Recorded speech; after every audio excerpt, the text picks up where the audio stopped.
recording. Okay, should be there. Perfect. Alright, so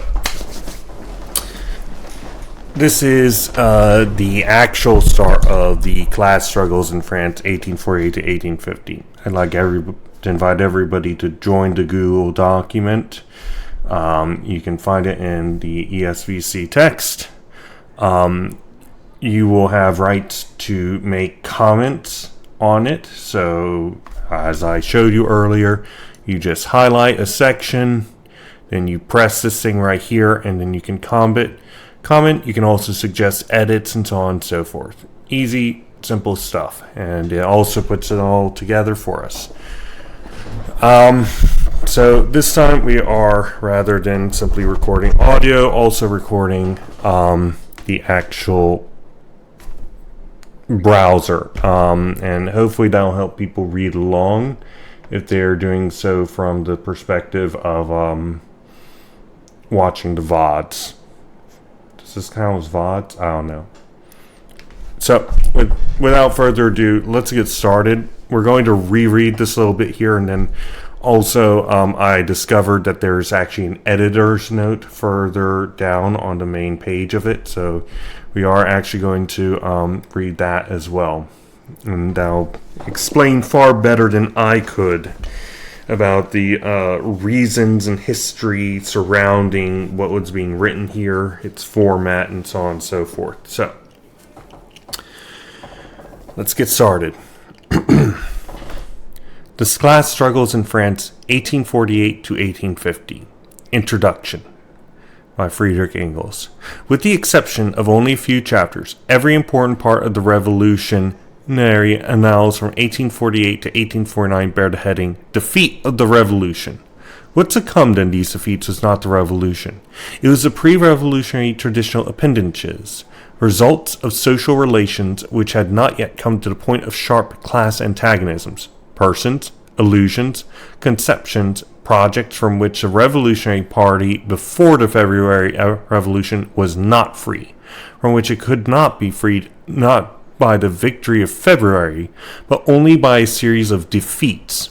In a word, the revolution made progress, forged ahead, not by its immediate tragicomic achievements, but on the contrary, by the creation of a powerful, united counter-revolution, by the creation of an opponent in combat with whom the party overthrow ripened into a really revolutionary party. To prove this is the task of the following pages. So, editor's note.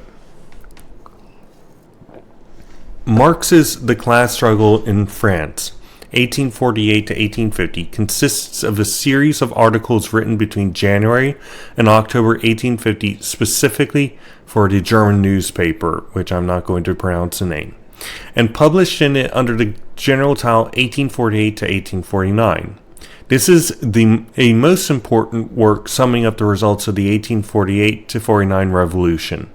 In preparation for this work, Marx used French newspaper reports published in the German newspaper, and accounts given by witnesses, French and German revolutionary refugees, among them Ferdinand Wolff, the German newspaper Paris correspondent, and another Communist League member, Sebastian Seelier, who is a stenographer of the French National Assembly in 1848 and 1849, and wrote a pamphlet on the events of June 13, 1849, which he presented to Marx.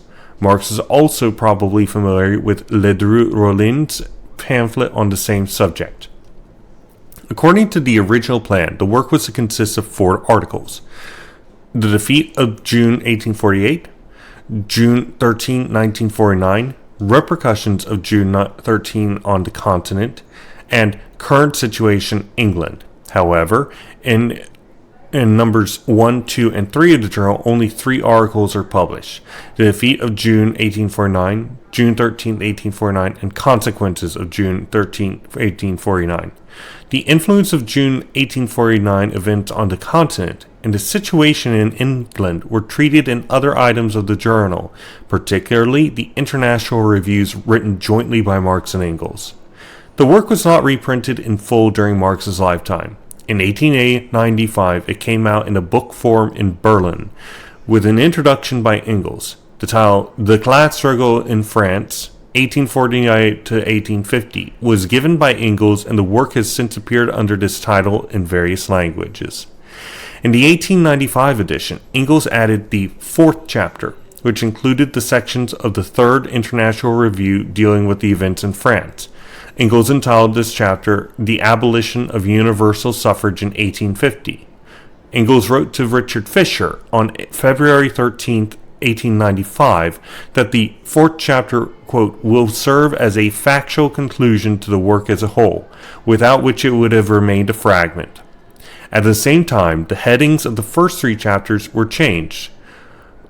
The first from February to June 1848, the second from June 1848 to June 13, 1849, 3 from June 13, 1849 to March 10, 1850.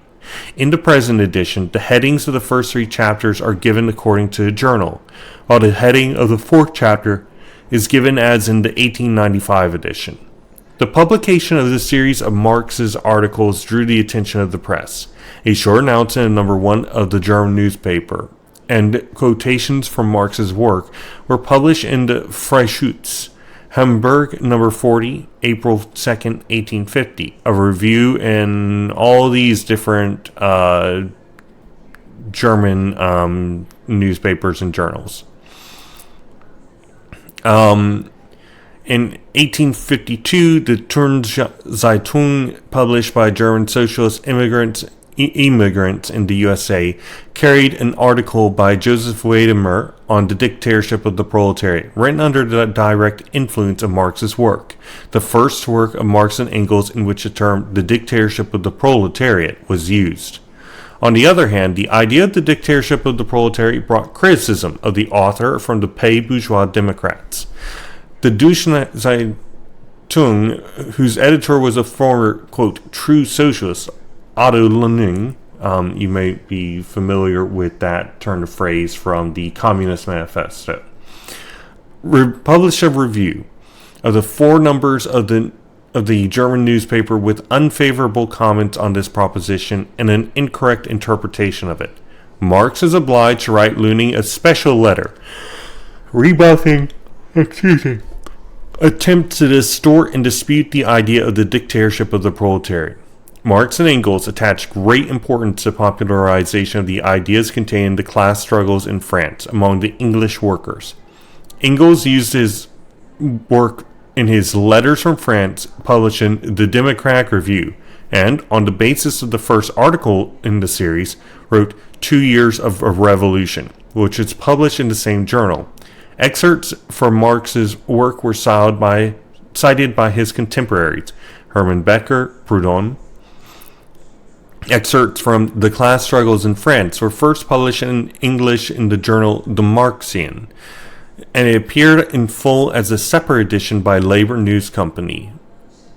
In this volume, the work is published after the German newspaper. Checked it with that of the 1895 edition prepared by Engels.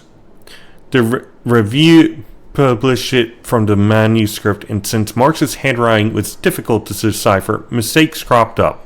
In the present edition, all changes in style, spelling, punctuation, and other corrections made by Engels have been taken into account, as well as errata printed in the German newspaper, to the first number in the second, and the third in the fourth. I'm not too clear what that means, but okay. Account has been taken of the analysis carried out by the editorial commission working on the Marx and Engels mega or whatever, and kindly made available to us on the marks and corrections made by Marx and Engels and their copies on the journal. Engels' corrections apparently date to 1895 when he republished The Class Struggles. In the 1895 edition, however, they are only partly taken into account. It is also probable that Engels intended to republish the review in full, Some corrections by Marx and Engels coinciding with the errata printed in the review have been silently inserted in the text in the present edition. Changes in meaning are indicated in footnotes. Besides this, obvious inaccurate dates and factual data, including those in the 1850 and 1895 editions, have been silently corrected.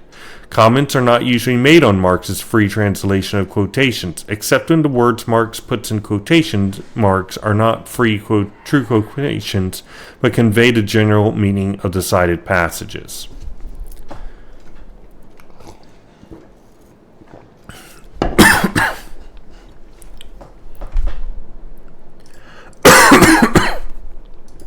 Excuse me. 1 second. Please don't talk so loud. All right. Okay, apologies about that. Let's continue. Part 1. The defeat of June 1848. After the July Revolution of 1830, when the liberal banker Lafitte led his compere, the Duke of Orleans, in triumph to Hôtel de Ville, he let fall the words, quote, "From now on, the bankers will rule." Lafayette had betrayed the secret of the revolution. It was not the French bourgeoisie that ruled under Louis Philippe, but one faction of it: bankers, stock exchange kings, railway kings, owners of coal and iron mines and forests, a part of the landed profiteers associated with them, the so-called financial aristocracy. It sat on the throne. It dictated laws in the chambers. It distributed public offices, from cabinet portfolios to tobacco bureau posts. The industrial bourgeoisie proper formed part of the official opposition. That is, it was represented only as a minority in the chambers. Its opposition was expressed all the more resolutely the more unalloyed the autocracy of the finance aristocracy became, and the more it imagined that its domination over the working class was ensured after the revolts of 1832, 1834, and 1839, which had been drowned in blood. And there is a footnote here. Quote, "The Paris uprising of June 5th and 6th, 1832 was prepared by the left Republicans and by secret revolutionary societies, including the Society of the Friends of the People. The uprising flared up in during the funeral of General Lamarck, an opponent of Louis Philippe's government. The insurgent workers threw up barricades and defended them with great courage. A red flag was hoisted over them for the first time. The uprising of Lyons Worker in April 1834, directed by the secret Republican Society of the Rights of Man and the Citizen, was one of the first mass actions by the French proletariat. The uprising, supported by Republicans in several other towns, including Paris, was brutally suppressed. The Paris uprising of May 12th, 1839, in which revolutionary workers play a leading part, was prepared by the secret Republican Social Society of Seasons, led by Auguste Blanqui and Armand des Barbes. It was suppressed by troops and the National Guard." Okay.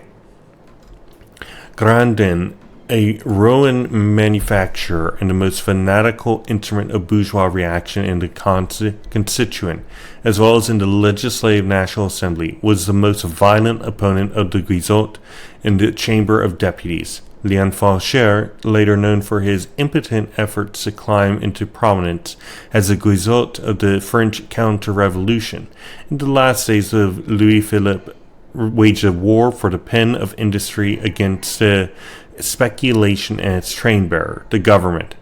Bastiat agitated in the name of Bordeaux and the whole of wine-producing France against its ruling systems.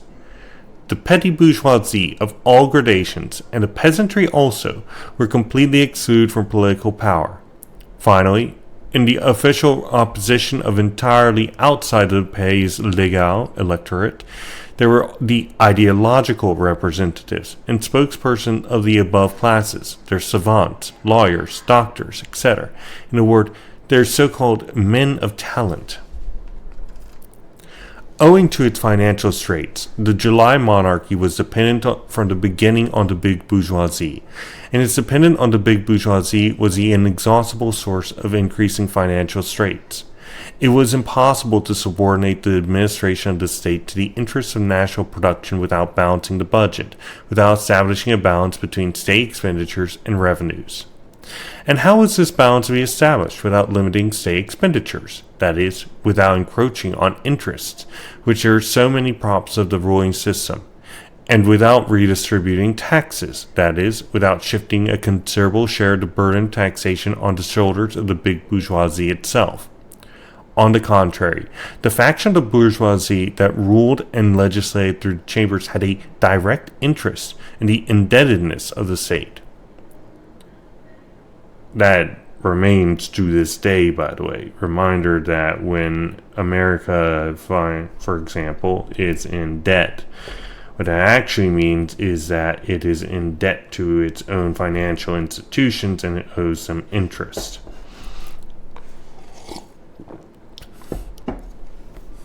Or foreign financial interests, of course.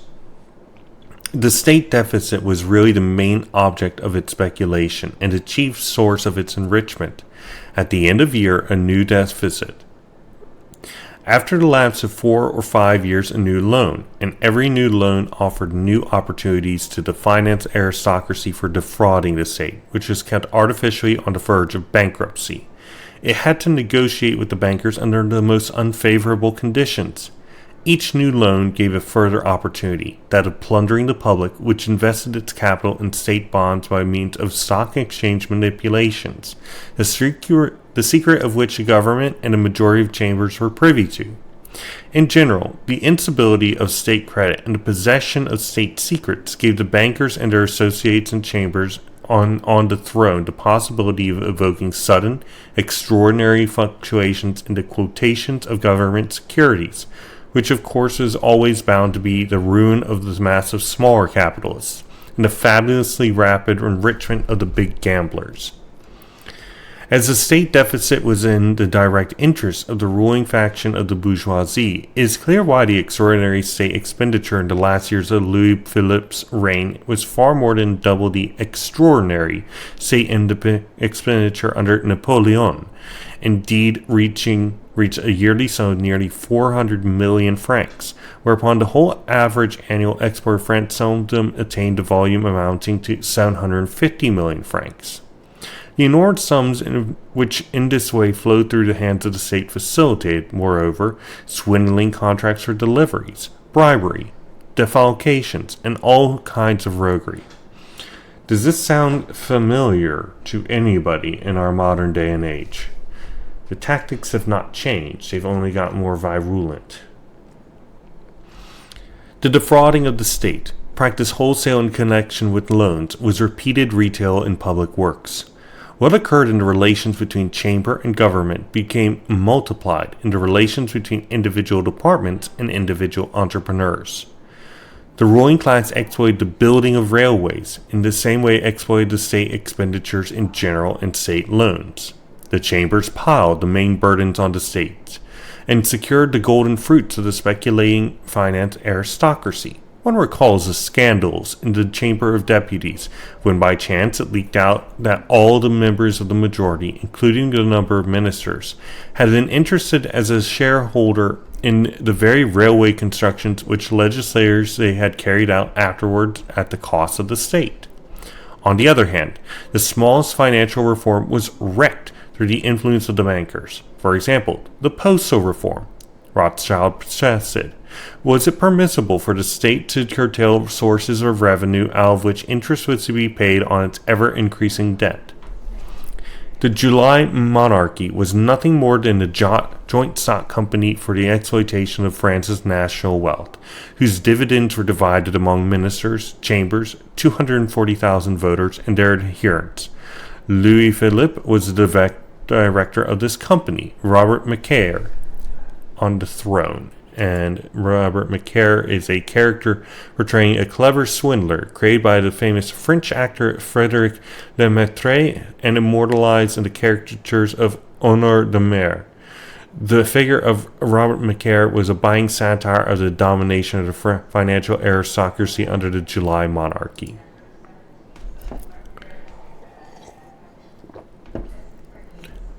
Trade, industry, agriculture, shipping, the interests of the industrial bourgeoisie were bound to be continually endangered and prejudiced under the system. Cheap government, government bon marché, was what it had inscribed on its banner in the July days. So, he's talking a lot about finance capital. I just want to remind everybody that, again, he's not saying that industrial capital good or commercial capital good or any of these are better than financial capital. All these rest necessarily in relation with one another. You cannot have finance capital, this thing right here, without industrial capital. And ultimately you can't have industrial capital without both finance capital and industrial capital. All these need one another in order to function. Now, as we talked about before, it tends to be the case that the financial bourgeoisie are just ultimately going to outstrip the others. They are constantly going to be in a better position because they start with money and end with more money. Whereas for the industrial capitalists, they have to have their product and whatnot. And yes, they end with more money, but that is in the form of something that needs to be put out there. And then the commercial capitalist is dealing with commodities directly, right? The finance capitalist is always just going to have a leg up on the rest because they are more mobile and it's a lot more direct for them when they're dealing with money capital. It's not Marx going in and saying, actually we should align with the industrial bourgeoisie. Absolutely not. Okay.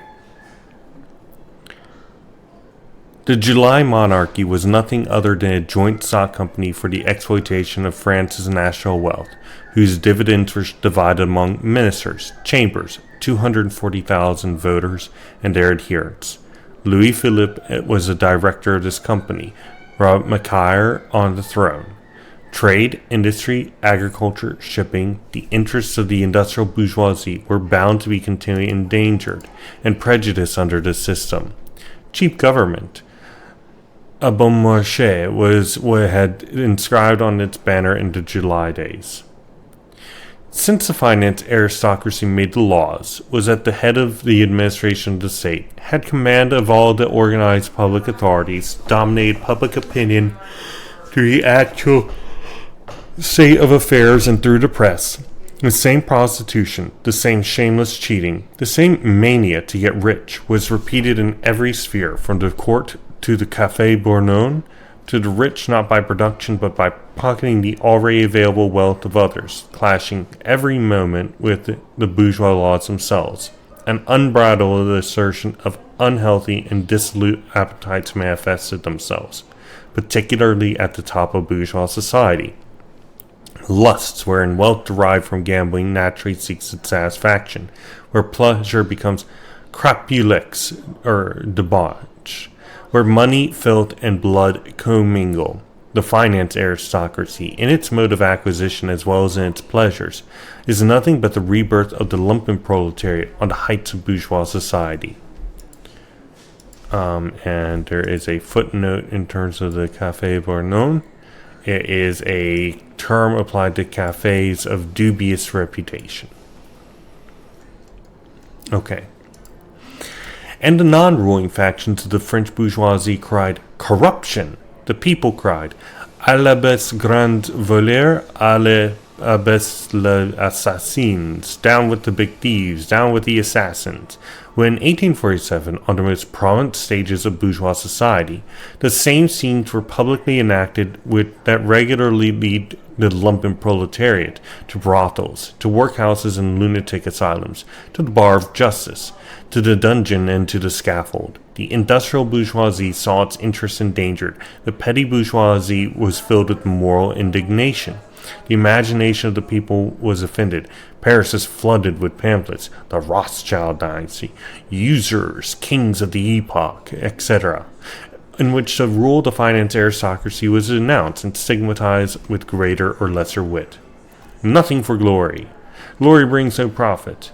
Peace everywhere and always. War depresses the quotations of the 3 and 4% of the France of the bourgeois had inscribed on her banner.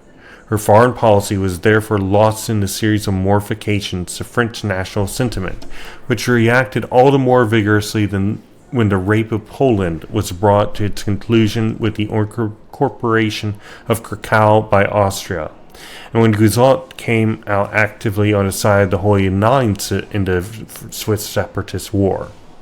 And there is a footnote here. The reference is to the repercussions of the suppression of the uprising in the free city of Krakow, the Krakow Republic, which, by decision of the Congress of Vienna, came under the joint control of Austria, Prussia, and Russia, who had partitioned Poland at the end of the 18th century. The insurgents succeeded in seizing power in Krakow of February 22, 1846, established a national government of the Polish Republic, and issued a manifesto abolishing feudal services. The Krakow uprising was suppressed at the beginning of March. In November 1846, Austria, Prussia, and Russia signed a treaty incorporating Krakow into the Austrian Empire. Returning. A victory of the Swiss liberals in this mimic war raised the self-respect of the bourgeois opposition in France. The bloody uprising of the people in Palermo worked like an electric shock on the paralyzed masses of the people and awoke their great revolutionary memories and passions. So annexations of Krakow by Austria in agreement with Russia and Prussia on November 11th, 1846. Swiss Sonderbund War November 4 to 28, 1847. Rising Palermo, January 12, 1848. At the end of January, 9 days bombardment of the town by the Neapolitans. Note by Ingalls to the edition of 1895. The eruption of the general discontent was finally accelerated, and the mood for revolt ripened by 2 economic world events: the potato blight and the crop failures of 1845 and 1846 increased the general ferment among the people. The famine of 1847 called forth bloody conflicts in France, as well as on the rest of the continent. As against the shameless orgies of the finance aristocracy, the struggle of the people for the prime necessities of life. Abazakais, I don't know where that is. Okay. Hunger riders executed. In Paris, oversatiated swindlers snatched from the courts by the royal family. And there is a footnote. In the spring of 1847, at Buzaracais, a department of the Indre, the starving workers and the inhabitants of neighboring villages looted storehouses belonging to profiteers, which led to a clash between the population and troops. 4 of those whom took part were executed, and many others sentenced to hard labor.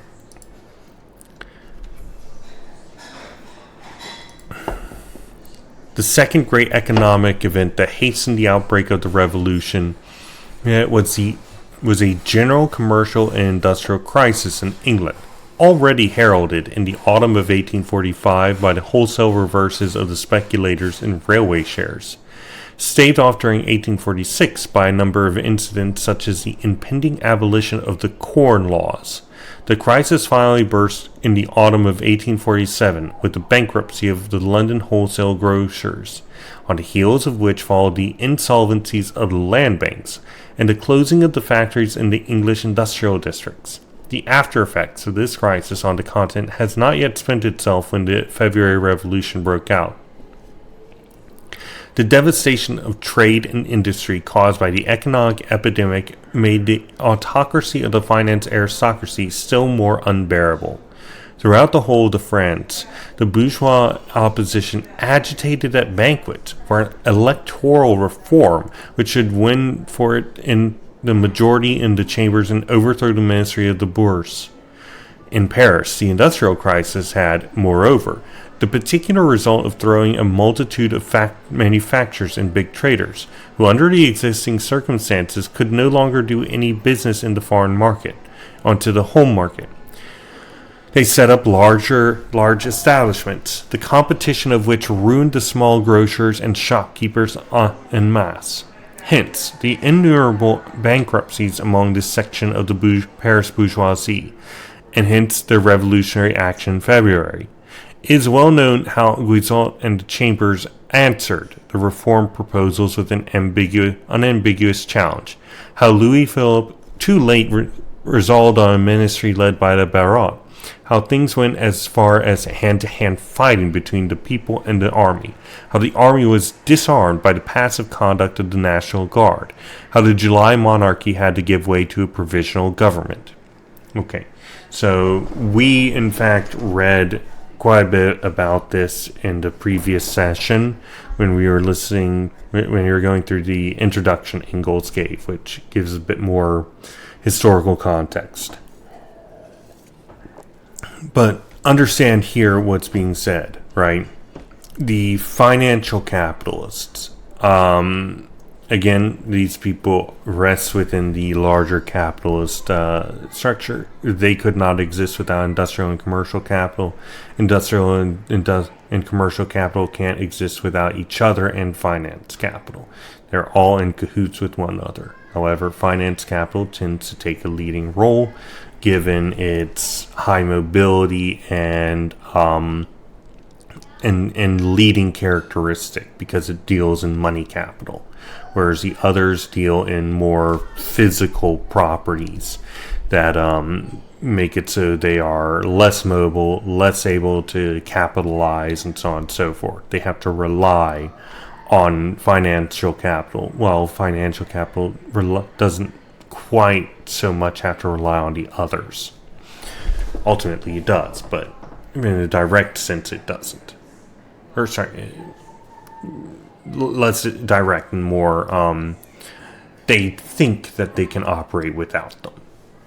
Okay, with that said, what's happening here is you've got these various factions of the bourgeoisie and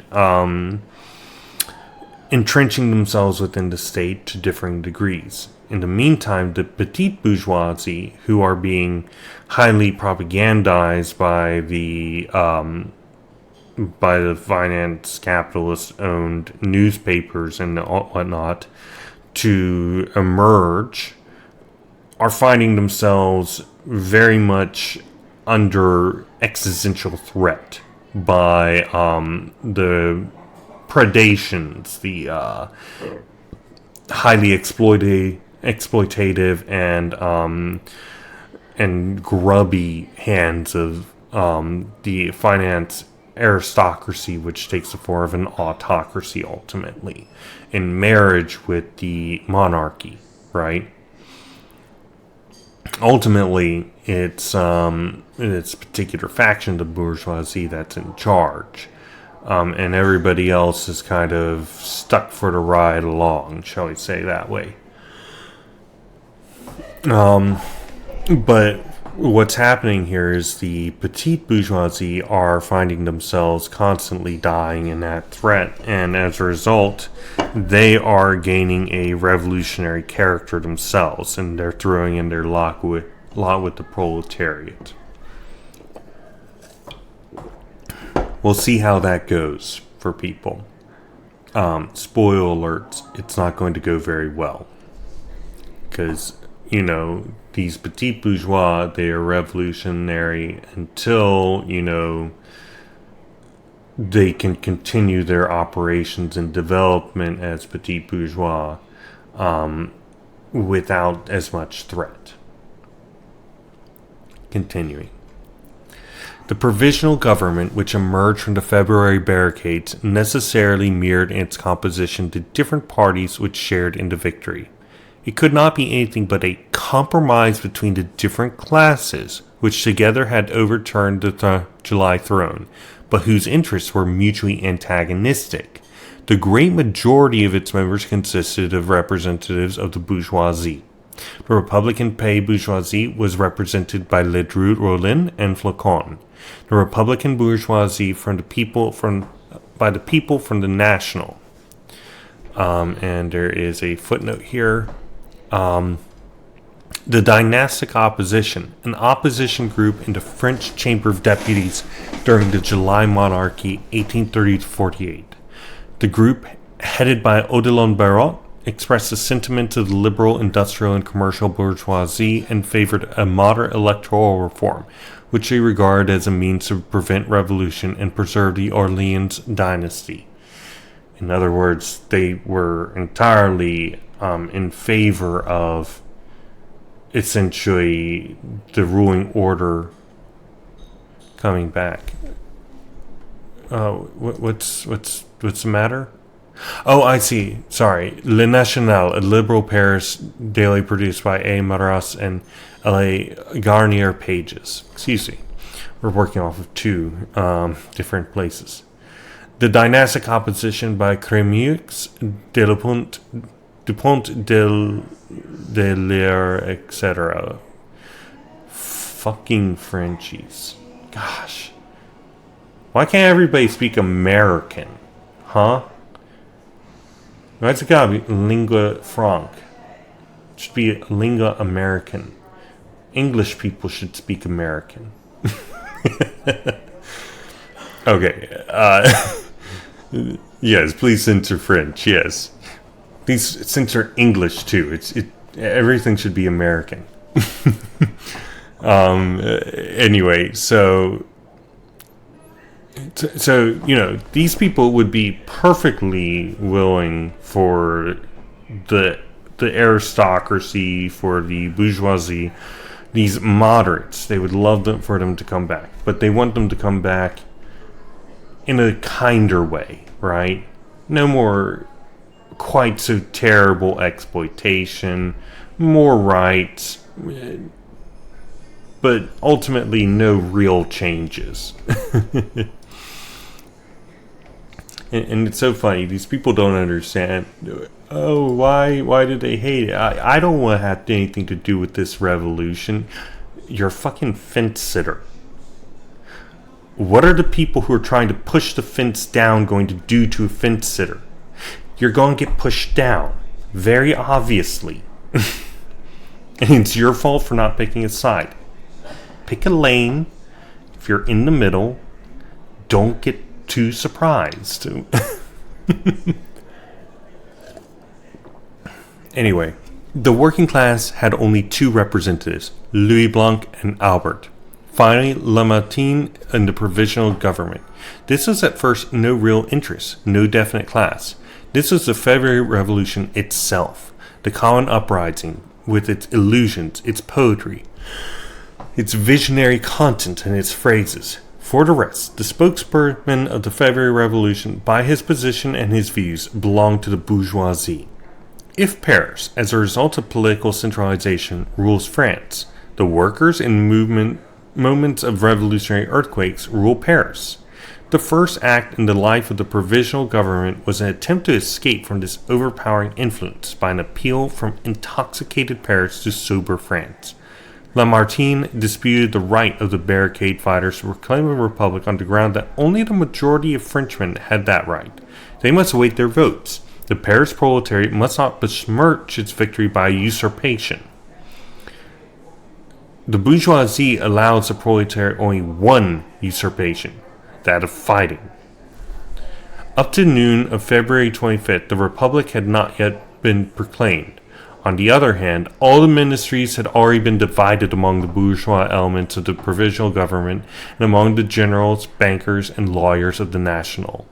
But the workers were determined this time not to put up with any bamboozlement like that of July 1830. They were ready to take up the fight anew and get the Republic by force of arms.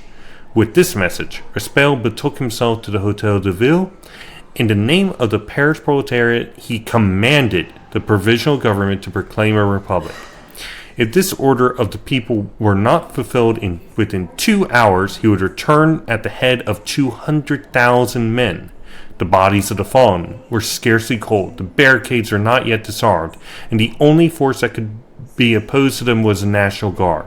Under these circumstances, the doubt born of the considerations of state policy and juristic scruples of conscience entertained by the provisional government suddenly vanished. The time limit of 2 hours had not yet expired when all the walls of Paris were resplendent with the gigantic historical words: République Française, Liberty, Equality, Fraternity. From the memory of the lidded alms and motives which drove the bourgeoisie into the February Revolution was extinguished by the proclamation of the Republic on the basis of universal suffrage. Instead, only a few factions of the bourgeoisie, all classes of French society, were suddenly hurled into the orbit of political power, forced to leave the boxes, the stalls, and the gallery, and to act in person upon the revolutionary stage. With the constitutional monarchy vanished also the semblance of a state power independently confronting bourgeois society, as well as a whole series of subordinate struggles which this semblance of power called forth. By dictating the Republic to the provisional government, and through the provisional government to the whole France, the Proletariat immediately stepped into the foreground as an independent party, but at the same time challenged the whole of bourgeois France to enter the lists against it. What it won was the terrain for the fight for its revolutionary emancipation, but by no means this emancipation itself.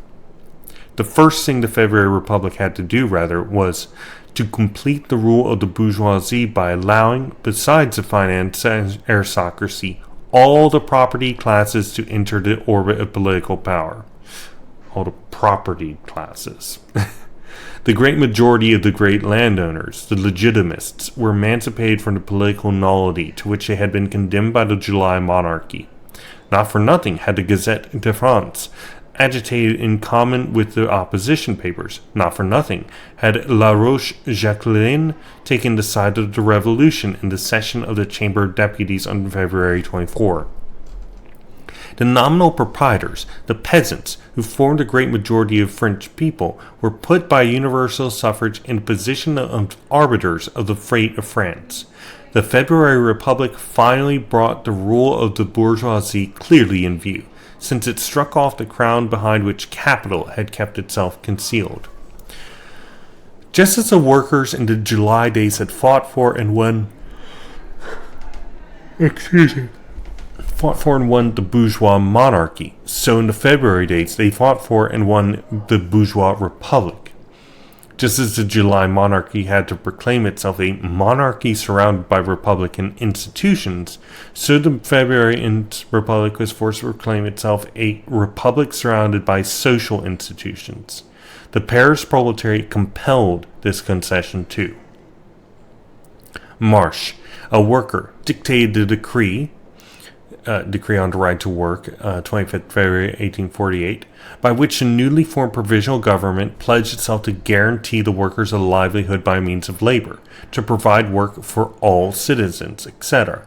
And when a few days later it forgot its promises and seemed to have lost sight of the proletariat, a mass of 20,000 workers marched on the Hotel de Ville with the cry, "Organize labor, form a special ministry of labor." Reluctantly, and after long debate, the provisional government nominated a permanent special commission charged with lending means of improving the lot of the working classes. This commission consisted of delegates from the corporations, guilds, of Paris artisans, and it was presided over by Louis Blanc and Albert. These were our men, by the way. The Luxembourg Palace was assigned to it as its meeting place. In this way, the representatives of the working class were banished from the seat of the provisional government. The bourgeoisie part of which retained the real state power and reins of administration exclusively in its hand, and side by side with the ministries of finance, trade, and public works, side by side with the bank and the bourse, there rose a socialist synagogue whose high priests, Louis Blanc and Albert, had the task of discovering the promised land, of preaching the new gospel, and of providing work for the Paris proletariat. Unlike any profane state power, they had no budget, no executive authority at their disposal. They were supposed to break the pillars of bourgeois society by dashing their heads against them. While the Luxembourg sought the philosopher's stone, in the Hotel de Ville, they minted the current coinage. Okay, so what happened here? Well, the working class got fucked. That's what happened here. Absolutely reamed. They declared the Republic. It was by their force of arms and at their support. And what happens? Well, the bourgeoisie go in and they're like, okay, revolution succeeded. Now we're going to take all the offices in the new order, right? And they crowded out any competition. The only people that were left were these two people, Albert and Louis Blanc.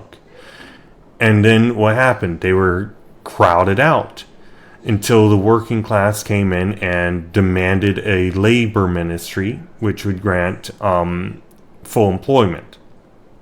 So what did they do? They said, okay, fine. You'll get that, but these guys, they're going to work in this other building. They have no budget, no executive power, no anything. They can just talk about it. So Louis Blanc and Albert here are like, okay, what am I supposed to do here? The only thing they can do is beg the bourgeois state. That's the only thing they can do. And that's exactly how it's wanted, right? Any sort of worker organization needs to beg for any ounce of position. And, the only reason why we even got the position to beg was through the masses getting up and marching down the streets and picketing and picking these people where they worked. That's the only place. That's the only way. And that's after revolution. Whose revolution was this? Certainly not ours.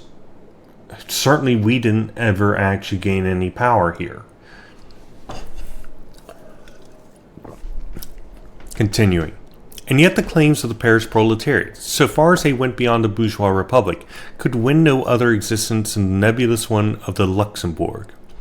In common with the bourgeoisie, the workers had made the February Revolution, and alongside the bourgeoisie, they sought to secure the advancement of their interests, just as they installed a worker in the provisional government, itself alongside the bourgeois majority. Organized labor, but wage labor. That is the bourgeois organization of labor. Without it, there is no capital, no bourgeoisie, no bourgeois society, a special ministry of labor.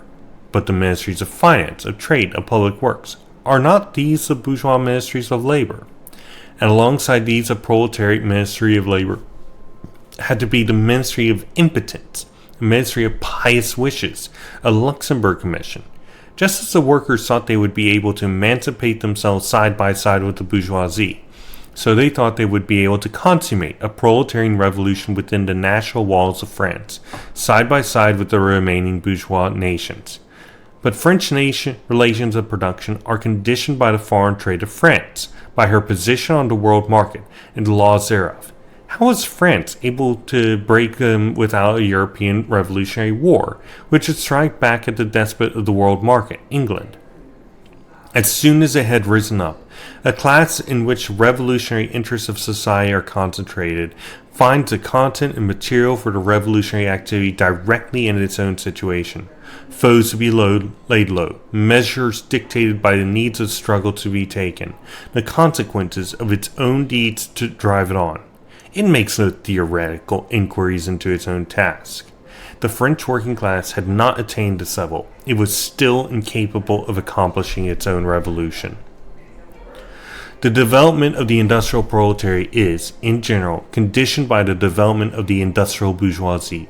Only under its rule does the proletariat gain that extensive national existence which can raise its revolution to a national one. And only thus does the proletariat itself create the modern means of production, which become just so many means of its revolutionary emancipation. Only bourgeois rule tears up the material roots of feudal society and levels the ground on which alone a proletarian revolution is possible. French industry is more developed and the French bourgeoisie more revolutionary than that of the rest of the continent. But was not the February Revolution aimed directly at the finance aristocracy? This fact proved that the industrial bourgeoisie did not rule France. The industrial bourgeoisie can rule only where modern industry shapes all property relations to suit itself. And industry can win this power only when it has conquered the world market, for national bounds are inadequate for its development. But French industry, to a great extent, maintains its command even of the national market, only through a more or less modified system of prohibitive duties.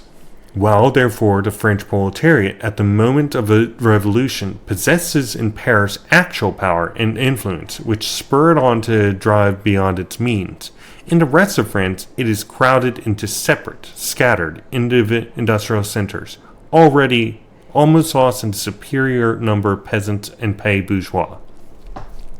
The struggle against capital in its developed modern form, in its decisive aspects, the struggle of the industrial wage worker against the industrial bourgeois, is in France a partial phenomenon, which after the February days could so much less the supply of national content of the revolution. Since the struggle against capital's secondary modes of exploitation, that of the peasant against usury and mortgages, or the pay bourgeois against the wholesale dealer, banker, and manufacturer, in a word, against bankruptcy, was still hidden in the general uprising against the finance aristocracy. Nothing is more understandable, then, than that the Paris proletariat sought to secure the advancements of its own interests side by side with those of the bourgeoisie, instead of enforcing them as a revolutionary interest of society itself. That let the red flag be lowered to the tricolor. And this has a note. During the first days of the revolution, the workers of Paris demanded that the French Republic's flag should be red, the color of that hoisted in the workers' suburbs of Paris during the June uprisings of 1832. Bourgeois representatives insisted on the tricolor, blue, white, and red, which has been the national standard during the French Revolution and under Napoleon I. It had been the emblem of the bourgeois republicans grouped around the newspaper National even before 1848. In the end, the tricolor was accepted as the national standard with a red rosé fixed flagstaff. Later, the rosé was removed. The bourgeoisie can't even accept for 1 single second recognition of the proletariat candidate. The French workers could not take a step forward, could not touch a hair of the bourgeois order, until the course of the revolution had aroused a mass of the nation, peasant and petit bourgeois, standing between the proletariat and the bourgeoisie against this order, against the rule of capital, and had forced it to attach itself to the proletarians as its protagonists. The workers could buy this victory only through the tremendous defeat in June. The Luxembourg Commission, this creation of the Paris workers, must be given to the credit of having disclosed for a Europe-wide tribune the secret of the revolution of the 19th century, the emancipation of the proletariat. But Moniteur blushed when it had to propagate officially the, quote, wild ravings. And there is a footnote here. In 1848, Le Moniteur Universel printed reports of the sittings of the Luxembourg Commission alongside official documents, which up to that time had lain buried in the apocryphal writings of the socialists and reached the ear of the bourgeoisie only from time to time as remote, half-terrifying, half-ludicrous legend. Europe awoke astonished from its bourgeois days. Therefore, in the minds of the proletarians who confuse the finance aristocracy with the bourgeoisie in general, in the imagination of the good old republicans who denied the very existence of class, or, at most, admitted them as a result of the constitutional monarchy, in the hypocritical phrases of the factions of the bourgeoisie which up to now had been excluded from power, the rule of the bourgeoisie was abolished with the introduction of the republic. At that time, all the royalists were transformed into republicans and all the millionaires of Paris into workers. The phrase which corresponded to this imaginary abolition of class relations was fraternity, universal fraternization and brotherhood. This pleasant abstraction from class antagonisms, this sentimental reconciliation of contradictory class interests, this visionary elevation above the class struggle, this fraternity was the real catchword of the February Revolution. The classes were divided by mere misunderstanding. And on February 24th, Lamartine christened the provisional government a government that removes this terrible misunderstanding which exists between the different classes. That's from Lamartine's speech, 24 February 1848. The Paris proletariat reveled in this magnanimous intoxication of fraternity. And liberals still fall for this. They still fall for it. It's incredible. I don't know how, but they do. Anyway, the provisional government, for its part, once it was compelled to proclaim the Republic, did everything to make it acceptable to the bourgeoisie and to the provinces. The bloody terror of the First French Republic was disavowed by the abolition of the death penalty for political offenses. The press is open to all opinions. The army, the courts, the administration remained, with a few exceptions, in the hands of their old dignitaries. None of the July monarchy's great offenders was brought to book. The bourgeois republicans of the National amused themselves by exchanging monarchist names and costumes for old republican ones. To them, the republic was only a new ball dress for the old bourgeois society.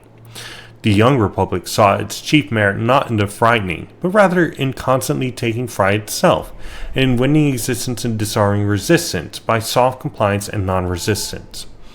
At home to the privileged classes, abroad to despotic powers, it was loudly announced that the Republic was of peaceful nature. Live and let live was its professed motto. In addition to that, shortly after the February Revolution, the Germans, Poles, Austrians, Hungarians, and Italians revolted, each people in accordance with its immediate situation. Russia and England, the latter itself agitated, the former cowed, were not prepared. The Republic, therefore, had no national enemy to face. Consequently, there were no great foreign complications which could fire the energies, hasten the revolutionary process, drive the provisional government forward, or throw it overboard. The Paris proletariat, which looked upon the Republic as its own creation, naturally claimed each act of the provisional government which facilitated the firm emplacement of the latter in bourgeois society. It willingly allowed itself to be employed on police service by conciliaires in order to protect property in Paris, just as it allowed Louis Blanc to arbitrate wage disputes between workers and masters. It made a point of honor to preserve the bourgeois honor of the Republic unblemished in the eyes of Europe. The Republic encountered no resistance either home, abroad, or at home. They disarmed it. Its task was no longer the revolutionary transformation of the world, but consisted only in adapting itself to the relations of bourgeois society. As to the fanaticism with which the provisional government undertook this task, there is no more eloquent testimony than its financial measures. Public credit and private credit were naturally shaken. Public credit rests on confidence that the state will allow itself to be exploited by the wolves of finance. But the old state had vanished, and the revolution was directed above all against the finance aristocracy. The vibrations of the last European commercial crisis had not yet ceased. Bankruptcy still followed bankruptcy. Private credit was therefore paralyzed, circulation restricted, production at a standstill before the February Revolution broke out. The revolutionary crisis increased the commercial crisis. And the private credit rests on confidence that bourgeois production in the entire scope of its relations, the bourgeois order, will not be touched, will remain inviolate. What effect must a revolution have had which questioned the basis of bourgeois production? The economic slavery of the proletariat, which set up the Sphinx of the Luxembourg. The uprising of the proletariat is the abolition of bourgeois credit, for it is the abolition of bourgeois production and its order. Public credit and private credit are the economic thermometer by which the intensity of a revolution can be measured. The more they fall, the more fervor and generative power the revolution rises. Okay, this is actually a good section for our purposes, so I'm going to put this here. And right here, we're going to make quick comment. DOTP and revolutionary action should immediately abolish bourgeois credit. Okay. The provisional government wanted to strip the republic of its anti-bourgeois appearance, and so had, above all, to try to peg the exchange value of this new form of its state, its quotation on the bourse. Private credit necessarily rose again, together with the current bourse quotation of the republic, in order to allay the very suspicion that would not or could not honor the obligations assumed by the monarchy, in order to build up the confidence of the republic's bourgeois morality and capacity to pay. The provisional government took refuge in braggadocio, as undignified as it was childish. In advance of the legal date of payment, it paid out the interest on the 5%, 4.5%, and 4% bonds to state creditors. The bourgeois aplomb, the self-assurances of the capitalists, suddenly awoke when they saw the anxious haste with which this government sought to buy their confidence. The financial embarrassment of the provisional government was naturally not lessened by a theoretical stroke which robbed it of its stock in ready cash.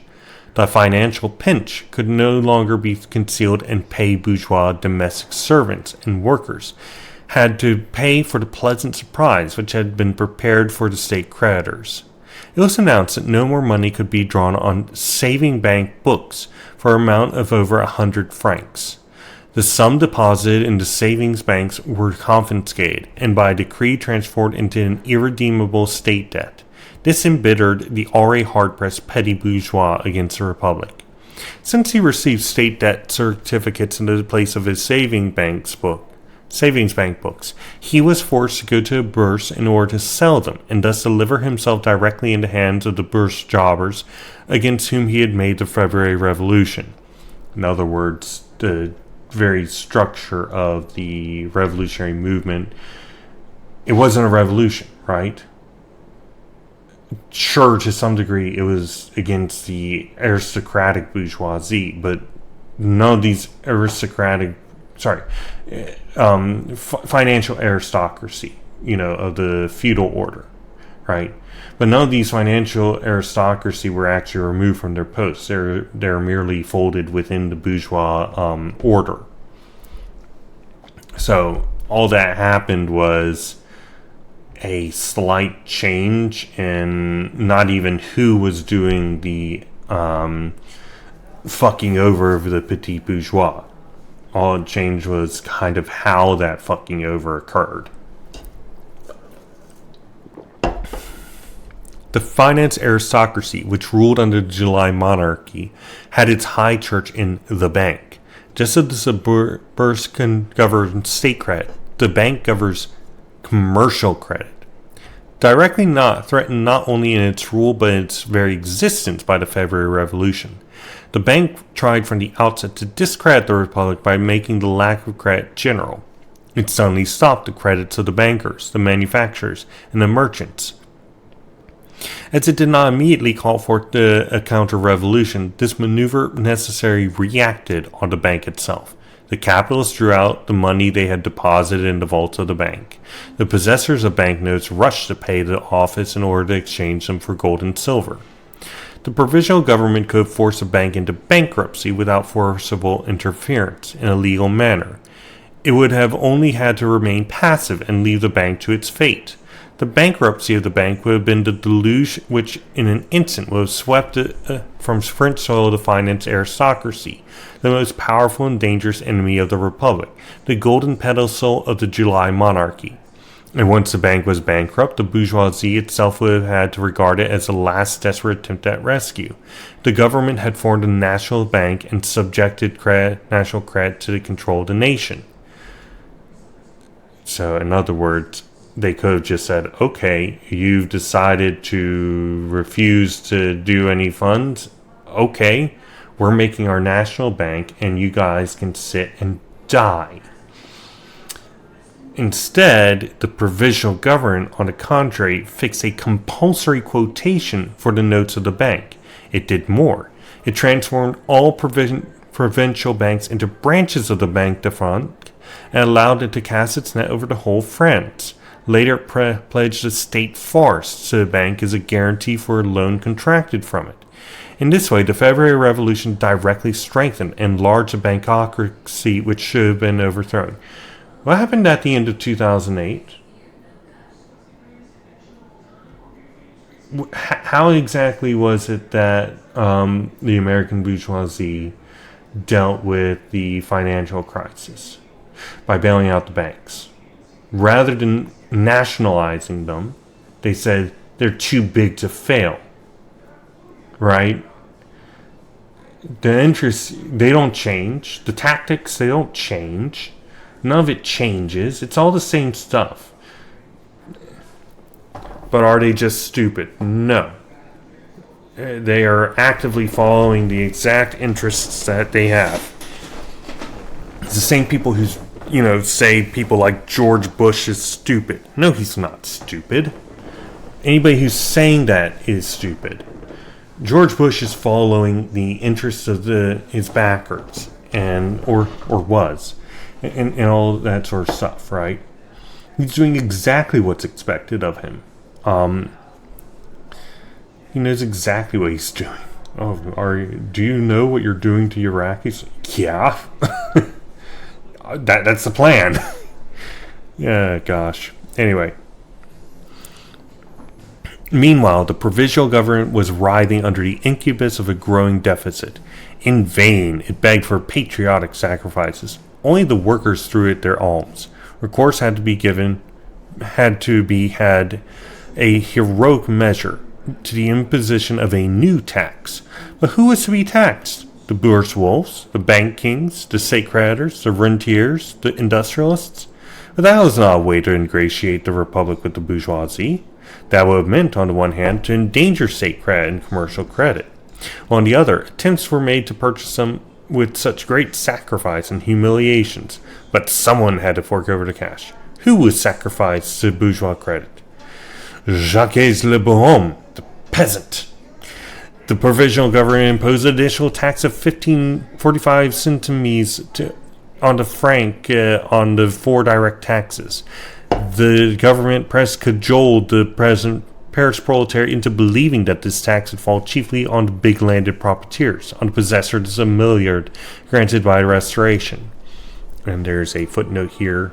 The references to sum assigned by the king in 1825 as compensation for aristocrats whose property had been confiscated during the French Revolution. Oh, gosh. They aren't even subtle. They thumb their nose at us. But in truth, it hit the peasant class above all. That is, the large majority of the French people. They had to pay the cost of the February Revolution. In them, the counter-revolution gained its main material. The 45 centime tax was a question of life and death for the French peasant. He made it a life and death question for the Republic. From that moment, the Republic meant to the French peasant the 45 centime tax, a saw in Paris proletariat and spendthrift who did himself well at his expense. In other words, we are starting to see where the bourgeoisie is going at this. They are further oppressing the peasant to force them within to proletarianize. Right, the death of the peasant class, and meanwhile the peasants who are looking at this thing, which is flying the colors of the proletariat in the cities, because they decided to integrate themselves as the under the bourgeois rule and emblazoned themselves on their flag and everything. The peasant is looking in there, and rather than identifying the bourgeoisie as their oppressors, they're looking and saying it's those damn coastal Californians. I mean, it's the damn proletariat, right? It's the same thing. It's a rural folk looking to the city folk and saying it's these greedy city and coastal folk that are oppressing us, rather than being like, it's my boss who lives like 2 doors down from me who's oppressing me. It's so silly. Whereas the revolution of 1789 began by shaking the feudal burdens off the peasants, the revolution of 1848 announced itself to rural population by the imposition of a new tax, in order not to endanger capital and to keep its state machine going. There is only one means by which a provisional government could set aside all these inconveniences and jerk the state out of its old rut: a declaration of state bankruptcy. Everyone recalls how Ledru Rollin in the National Assembly subsequently described the virtuous indignation with which he repudiated this presumptive proposal by bourgeois withhold, from Ledru Rollin's speech, 21 April 1849. Now French finance minister, Fold had handed him the apple from the tree of knowledge. Sorry,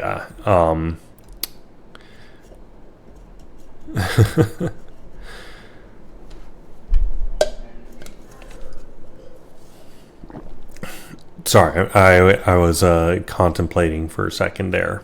By honoring the bills drawn on the state by the old bourgeois society, the provisional government succumbed to the latter. It had become the hard-pressed debtor of bourgeois society instead of confronting it as a pressing creditor that had to collect the revolutionary debts of the many years. It had to consolidate the shaky bourgeois relations in order to fulfill obligations, which are only to be fulfilled within these relationships. Credit became a condition of life for it.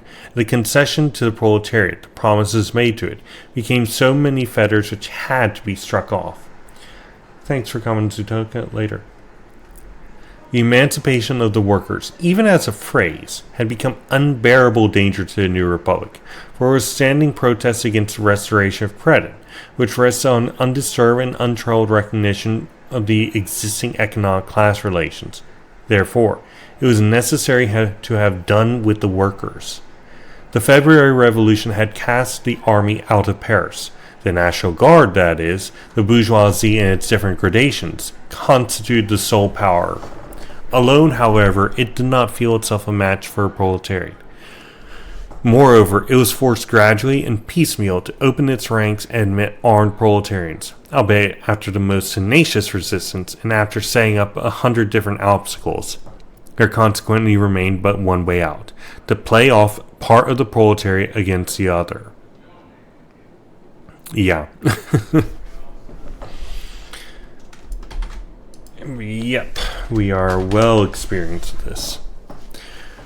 For the purpose of the provisional government formed 24 battalions of mobile guards. Each 1,000 strong, composed of young men from 15 to 20 years old. Footnote: the mobile guards, set up by decree of the provisional government on February 25, 1848, with the secret aim of fighting the revolutionary masses, were used to crush the June uprising of the Paris workers. Later, they are disbanded on the insistence of Bonapartist circles, who feared that if a conflict arose between Louis Bonaparte and the Republicans, the mobile guards would side with the latter. They belong for the most part to the lumpen proletariat, which in all big towns forms a mass of sharply differentiated from the industrial proletariat, a recruiting ground for thieves and criminals of all kinds living on the crumbs of society, people without definite trade, vagabonds, men without hearth or home, varying according to the degree of civilization of the nation to which they belong, but never renouncing their laiseronnie. Footnote: a contemptuous nickname for D-class proletarians, primarily in the Kingdom of Naples, who are used repeatedly in the struggle against the liberal and democratic movement. You know, people who will do anything for a buck. And, you know, the aristocracy struggling against the liberals, they hired these guys on who did not give one shit about, you know, anything progressive or anything like that. And were perfectly willing to ruin their long-term prospects for very, very short-term ones. At the useful age at which the provisional government recruited them, thoroughly malleable, as capable of the most heroic deeds and the most exalted sacrifices as the basest banditry and the foulest corruption. The provisional government paid them 1 franc 5 centimes a day. That is, it bought them. It gave them their own uniform. That is, it made them outwardly distinct from the blouse-wearing workers. In part, it assigned officers from the standing army as their leaders. In part, they themselves elected young sons of the bourgeoisie whose rudimentes about debt for the fatherland and devotion to the republic captivated them. Militias, led by very reactionary people. Let's just say it that way. And so the Paris proletariat was confronted with an army drawn from its own midst of 24,000 young, strong, foolhardy men. It gave cheers for the Mobile Guard on its marches through Paris. It acknowledged it to be the foremost fighters on the barricades. It regarded it as the Proletarian Guard, in contradistinction to the National Bourgeois Guard. Its error was pardonable. Besides the Mobile Guard, the government decided to rally around itself an army of industrial workers, 100,000 workers, thrown on the streets by the crisis of the revolution, were enrolled by the Minister Marie in so-called national workshops. Under this grandiose name was hidden nothing else than the employment of the workers on tedious, monotonous, unproductive earthworks at the wage of 23 sous. English workhouses, footnote, the Poor Law adopted in England in 1834 provided only one form of relief for the able-bodied poor. Workhouses with a prison-like regime in which the workers were engaged in unproductive, monotonous, and exhausting labor. These people called these workhouses bastilles for the poor. Here and later Marx uses the English word workhouses. If anybody watched Scrooge, or happened to read it, these are referenced, where Scrooge is like, are there no workhouses where these lazy, unemployed people can work? And it's like, have you ever actually looked inside of one?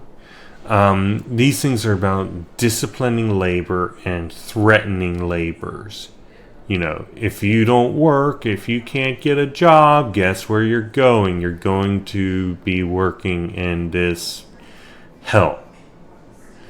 In addition, workers are disciplined within them. They are made to do highly repetitious work, which dulls the mind. It makes it so, because if you're spending 14 hours a day under brutal conditions wherein the slightest looking up or anything gets you threatened with expulsion and thus conditions of death, right? Where any talking or anything like that results in censure or confiscation of your wages, which was legal at that time. It's no longer legal through immense fighting on the part of the working class and union and socialist organizing, so on and so forth. You cannot have your wages taken away for mistakes or anything like that.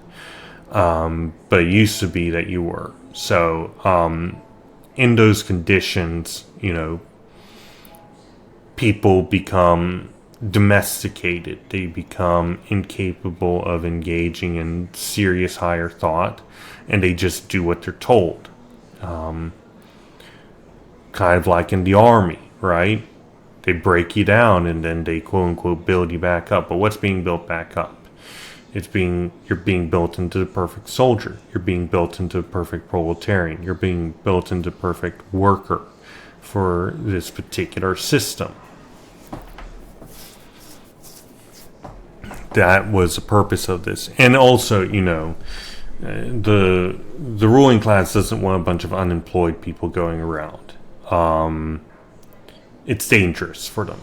because these people who are employed in these workshops and stuff, they aren't going to have the time or energy or mental capacity going out and educating themselves, getting involved with movements, and fighting on the streets. They don't have those things. They don't have that sort of time or material condition. So it solves essentially all the different problems. Continuing. English workhouses in the open. That's what these national ateliers were. The provisional government believed that it had formed in them a second proletarian army against the workers themselves. This time the bourgeoisie was mistaken in the national ateliers, just as the workers were mistaken in the mobile guard. It created an army for mutiny. But one purpose was achieved. National Ateliers was the name of the People's Workshops which Louis Blanc preached in the Luxembourg Palace. Marie's Atelier workshops, devised in direct antagonism to Luxembourg, offered occasion, thanks to a common label, for a comedy of errors worthy of the Spanish servant farce. The provisional government itself surreptitiously spread the report that these national workshop houses were the discovery of Louis Blanc, and it seemed the more plausible because Louis Blanc, the prophet of the workhouses, was a member of the provisional government. Louis Blanc, by the way, was a reminder, quote unquote, our man, the proletarian representative in the state that was put in the background along with Albert to act as,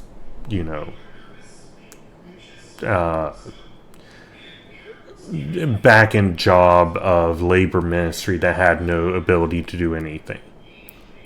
And in the half naive, half intentional confusion of the Paris bourgeoisie, the artificially molded opinion of France, of Europe, these workhouses were the first realization of socialism, which was put in the pillory with them. Because all the workers are getting together, and they are talking. They're thinking about their condition. They're getting organized. It's in these conditions that a proletarian consciousness arises, a class consciousness arises. In their appellation, though not in their content, the national workhouses were the embodied protests of the proletariat against bourgeois industry, bourgeois cred, and the bourgeois republic. The whole hate of the bourgeoisie was therefore turned upon them. It found in them simultaneously the point which it could directly attack. As soon as it was strong enough to break openly with the February illusions, all the discontent, all the ill humor of the paid bourgeoisie, too, was directed against these national workhouses, the common target. With real fury, they totted up the money the proletarian loafers swallowed up, while their own situation was becoming daily more unbearable. A state pension for sham labor, so that's socialism, they grumbled to themselves. They sought the reason for their misery in the national workhouses, the declamations of the Luxembourg, the procession of the workers through prayers. And no one was more fanatic about the alleged machinations of the communists than the petty bourgeoisie, who hovered hopelessly on the brink of bankruptcy. Thus, in the approaching melee between bourgeoisie and proletariat, all the advantages, all the decisive posts, all the middle strata of society were in the hands of the bourgeoisie, at the same time as the waves of the February Revolution rose high over the whole continent, and each new post brought a new bulletin of revolution, now from Italy, now from Germany, now from the remotest parts of southeastern Europe, and maintained the general ecstasy of the people, giving it constant testimony of a victory that had already forfeited. March 17 and April 16 were the first skirmishes of the big class struggle, which the bourgeois republic hid under its wing. March 17 revealed the proletariat's ambiguous situation, which permitted no decisive act. Its demonstration originally pursued the purpose of pushing the provisional government back onto the path of revolution, of effecting the exclusion of its bourgeois members, according to the circumstances, and of compelling the postponement of the election for the National Assembly and a National Guard. Footnote.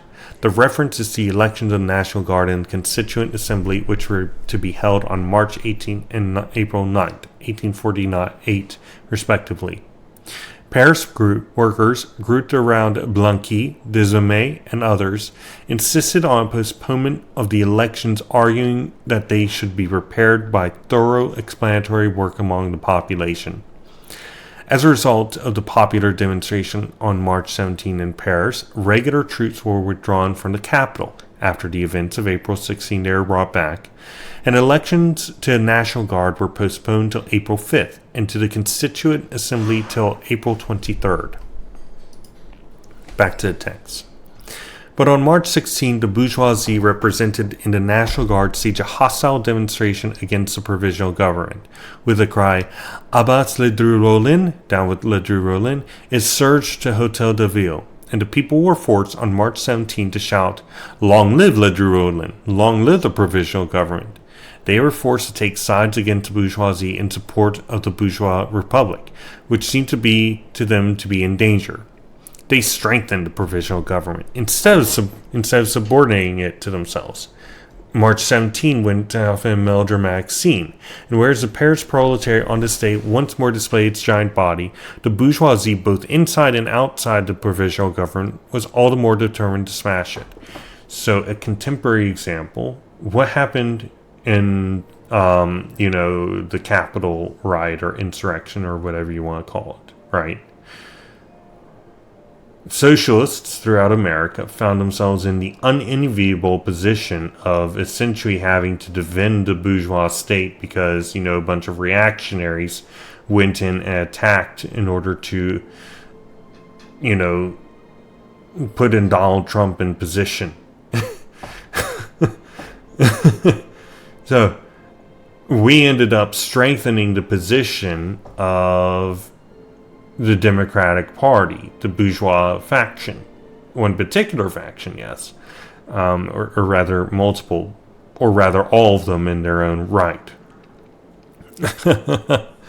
And this is exactly how the bourgeoisie wants it, right? They want constantly running to put out fires, which they have surreptitiously set alight themselves. And then they blame one faction of either the bourgeoisie, but usually they blame the proletariat. And they're like, oh, it's brown people that are the source of your problems. And it's, no, bro, you're the source of our problems. But it works. They wouldn't use the same tactics if it didn't work. So they just keep on using the same tactics, and it keeps on working because apparently, without some sort of serious organization, without some sort of disciplined, organized, structured militant force, we keep on running the treadmill, making the exact same mistakes. How much more is here? Significantly more. We're not going to be able to finish today. April 16 was a misunderstanding engineered by the provisional government in alliance with the bourgeoisie. The workers had gathered in great numbers in the Champ de Mars and the Hippodrome to choose their nominees to the General Staff of the National Guard. Suddenly, throughout Paris, from one end to the other, a rumor spread as quick as lightning, to the effect that the workers had met armed in the Champ de Mars under the leadership of Louis Blanc, Blanqui, Cabet, and Raspail, in order to march thence on the Hotel de Ville, overthrow the provisional government, and proclaim a communist government. The general alarm is sounded. Le Rollin, Marat, and Lamartine later contended for the honor of having initiated this. And in an hour, 100,000 men are under arms. The Hotel de Ville is occupied at all points by the National Guard. The cry, "Down with the communists! Down with the Louis Blanc!" with the Blanqui and Raspail, with the Cabet, thunders throughout Paris. Innumerable deputations pay homage to the provisional government, all ready to save the fatherland and society. When the workers finally appeared before the Hotel de Ville, in order to hand over the provisional government a patriotic collection they had made in the Champ de Mars, they learned to their amazement that bourgeois Paris had defeated their shadow, and in a very carefully calculated sham battle. The terrible attempt of April 16 furnished the excuse for recalling the army to Paris, the real purpose of the clumsily staged colony, and for the reactionary federalist demonstrations in the provinces. In other words, it's similar to what happened in Russia under the provisional government, under Tsardom, right? Wherein it was Bloody Sunday, if I remember correctly, and this priest, I can't remember his name, organized a march. But this priest was actually an agent of the Tsar, and he brought the people within a kill box zone, unarmed and unprepared, and thousands died. Absolutely brutal, because it's like, okay, hey, we're putting all of our enemies in one place, let's just kill them all. So yeah. The other way of thinking about this, compare these two events, right? March 17th and April 16th. The irony here, right? That as these people, right, they are they're accepted in, just like during the Capitol riot. None of the cops were there, right? One would think that, the U.S. Capitol, which the city itself, Washington, D.C., is built around in order to maximize protection and whatnot, and has immense amounts of effort afforded to it in order to catch the exact sort of stuff that happened. One would think that they would go in and actually, stop it from happening. Instead, they welcomed these people in with open arms. Now, one could argue, oh, well, that was probably the right call. If they actually fought back, then it would be more than a bunch of tourists effectively walking in, taking some pictures of themselves, carrying podiums and stuff like that. That is a reasonable argument in its own right, but I don't think so. Because compare what would happen if, for example, BLM had marched on it. This is the distinction you see here, right? The bourgeoisie understand when a movement is on their side, even if they say otherwise. The bourgeoisie understand when a movement is against their class interests, even if they say otherwise. And they will do anything in their power to stop it. With that said, we are going to sign off for today. I wanted to thank everybody for attending, and we're going to have to figure out how to put this recording, which I'm going to stop by recording.